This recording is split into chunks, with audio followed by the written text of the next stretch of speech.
There is a narrative emerging about the Virginia governor's race that Glen Youngkin won because he talked about real issues, issues voters care about, and Terry McAuliffe lost because he talked about Trump.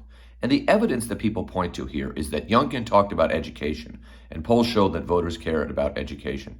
As if Youngkin talked about charter schools and McAuliffe opposed charter schools, or Youngkin had a different funding formula for suburban public schools or something like that. What Youngkin talked about was critical race theory, which is to say, Youngkin played the race card over and over and over again. He won this campaign on a campaign of white racism. His major plank in his campaign was that white people should not have to learn the truth about American history, and much of that truth is racist.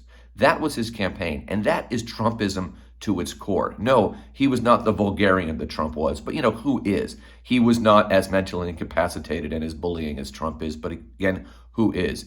And McAuliffe and any Democrat must talk about Trump, because talking about Trump in 2021 doesn't mean talking about his crass statements, his misogyny, his vulgarity, his avarice. No, it means talking about January 6th.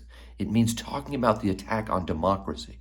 And what the media is saying here is that the Democrats should stop talking about democracy and stop talking about the insurrection, because it seems that the media, like the Republican Party, is beginning to think that January 6th wasn't such a big deal, but it was.